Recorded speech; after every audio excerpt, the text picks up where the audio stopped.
देखो दोस्तों, एक इंसान जो कैंसर जैसी जानलेवा बीमारी से लड़ रहा है, उसका पूरा परिवार अपनी जिंदगी भर की कमाई, अपना घर बार सब कुछ दांव पर लगा देता है, सिर्फ एक उम्मीद में कि शायद वो दवा, वो महंगा इंजेक्शन उनके अपने की जान बचा लेगा। एक ऐसा इंजेक्शन जिसकी कीमत है 1,00,000 रुपये। लेकिन क्या हो अगर उस 1,00,000 रुपये के इंजेक्शन में जीवन रक्षक दवा की एक बूंद भी न हो?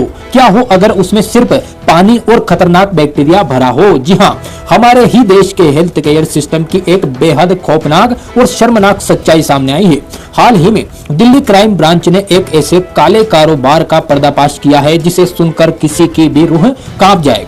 ये कोई छोटा मोटा रैकेट नहीं था, बल्कि दिल्ली, एनसीआर, यूपी, हरियाणा और राजस्थान जैसे कई राज्यों में फैला एक बहुत बड़ा नेक्सस था। ये माफिया क्या कर रहे थे? ये लोग कैंसर की लाइफ सेविंग दवाओं की कालाबाजारी और नकली दवाओं का व्यापार कर रहे थे।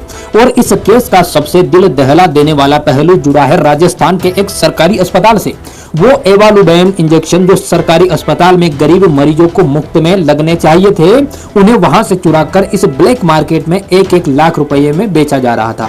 कहानी सिर्फ चोरी तक खत्म नहीं होती। जब क्राइम ब्रांच ने इस जब्त किए गए इंजेक्शंस को जांच के लिए जर्मनी की एक एडवांस लैब में भेजा, तो जो रिपोर्ट सामने आई उसने पुलिस के भी होश उड़ा दिए। जर्मन लैब की रिपोर्ट में साफ लिखा था कि उस 1,00,000 रुपये की शीशी में एवालुबेम का एक कतरा भी नहीं था। उसमें था तो सिर्फ पानी और बैक्टीरिया। यानी इलाज के नाम पर मुनाफाखोर मरीज की नसों में सीधा मौत उतार रहे थे।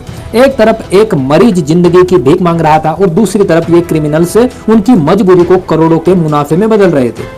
इस पूरे सिंडिकेट में सिर्फ बाहर के दलाल नहीं, बल्कि हॉस्पिटल्स से जुड़े कुछ कर्मचारी, डिस्ट्रीब्यूटर्स और फार्मासिस्ट तक शामिल पाए गए। ये लोग खाली शीशियों को इकट्ठा करते थे, उनमें मिलावटी पानी भरते थे और असली जैसी दिखने वाली पैकेजिंग करके उसे मार्केट में उतार देते थे।